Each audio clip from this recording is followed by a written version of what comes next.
नमस्कार दोस्तों, आपका स्वागत है हमारे चैनल पर।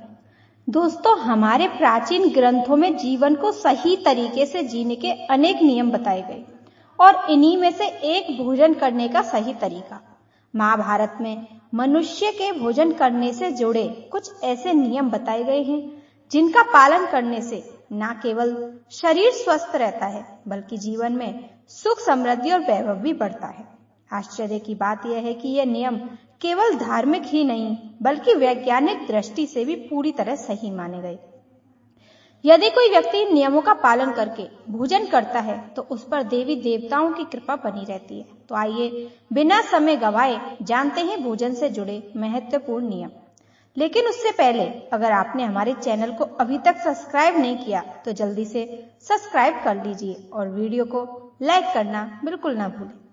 सबसे पहला नियम, भोजन करने से पहले अपने शरीर के 5 अंगों को अच्छी तरह साफ करना चाहिए, यानी दोनों हाथ, दोनों पैर और मुख। इससे न केवल स्वच्छता बनी रहती है बल्कि बीमारियों से भी बचाव होता है। भोजन शुरू करने से पहले भगवान और माता अन्नपूर्णा का स्मरण करना चाहिए और धन्यवाद देना चाहिए। साथ ही यह प्रार्थना भी करनी चाहिए कि दुनिया में कोई भी प्राणी भूखा ना रहे। जो व्यक्ति भोजन बनाता है उसे भी स्नान करके शुद्ध मन से रसोई में प्रवेश करना चाहिए और सकारात्मक भाव से भोजन तैयार करना चाहिए। भोजन बनाने के बाद सबसे पहले 3 रोटियां अलग निकालनी चाहिए, एक गाय के लिए, एक कुत्ते के लिए और एक कौए के लिए। इसके बाद अग्निदेव को भोग लगाकर ही परिवार के सदस्यों को भोजन करना चाहिए। अगला नियम है, हमेशा कोशिश करनी चाहिए कि पूरा परिवार एक साथ बैठकर भोजन करे। अलग अलग समय पर खाना खाने से परिवार में प्रेम और एकता कम हो जाती है। भोजन का सही समय भी बहुत महत्वपूर्ण होता है।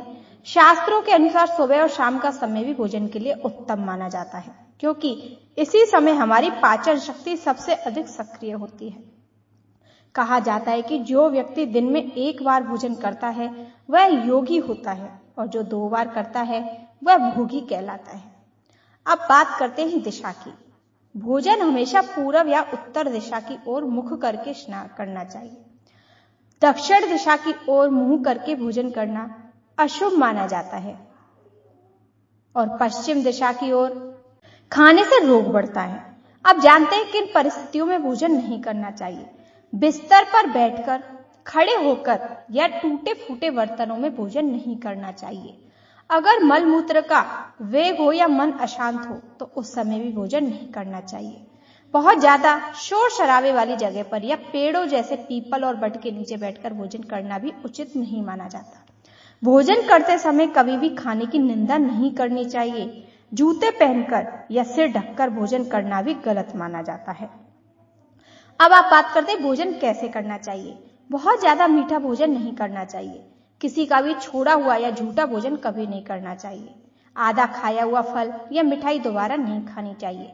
पशु या कुत्ते द्वारा छुआ हुआ भोजन भी नहीं करना चाहिए। बासी, गंदा या अपवित्र भोजन हमेशा त्याग देना चाहिए। भोजन करते समय कुछ बातों का विशेष ध्यान रखना चाहिए। जितना हो सके भोजन करते समय मौन रहना चाहिए। अगर बोलना जरूरी हो तो केवल अच्छी और सकारात्मक बातें ही करें। किसी समस्या या तनाव की चर्चा भोजन के समय नहीं करनी चाहिए।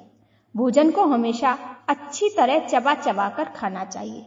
शुरुआत मीठे से, फिर नमकीन और अंत में कड़वे से करनी चाहिए। जो व्यक्ति संतुलित और थोड़ा भोजन करता है उसे लंबी आयु, शक्ति, सुख और स्वस्थ जीवन मिलता है। अब बात करते हैं भोजन के करने के बाद क्या करना चाहिए। भोजन के तुरंत बाद पानी या चाय नहीं पीनी चाहिए। भोजन के बाद तुरंत दौड़ना, कूदना या भारी काम नहीं करना चाहिए।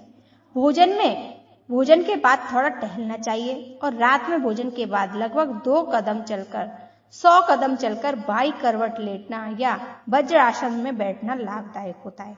भोजन के लगभग 1 घंटे बाद दूध या फल लेने से पाचन अच्छा रहता है।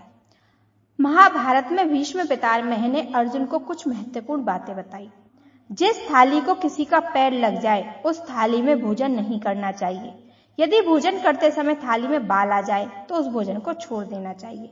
लेकिन यदि भाई भाई एक साथ एक ही थाली में प्रेम से भोजन करें तो वह अमृत के समान माना जाता है और इससे घर में सुख समृद्धि बढ़ती है।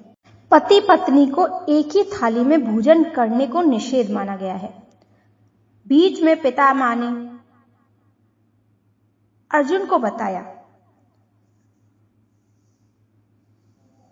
पति पत्नी जिस एक थाली में भोजन करते हैं, ऐसी थाली मादक पदार्थों से भरी मानी जाती है। पति पत्नी को भोजन एक साथ नहीं करना चाहिए।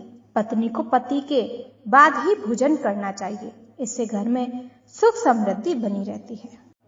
दोस्तों, ये थे भोजन से कुछ महत्वपूर्ण नियम जो हमारे ग्रंथों में बताए गए। अगर आप इनका पालन करते हैं तो निश्चय रूप से आपके जीवन में सकारात्मक बदलाव आएंगे। अगर आपको यह जानकारी अच्छी लगी हो तो वीडियो को लाइक करें, कमेंट में जय मां अन्नपूर्णा जरूर लिखें और ऐसे ही ज्ञानवर्धक वीडियो के लिए चैनल को सब्सक्राइब करना न भूलें।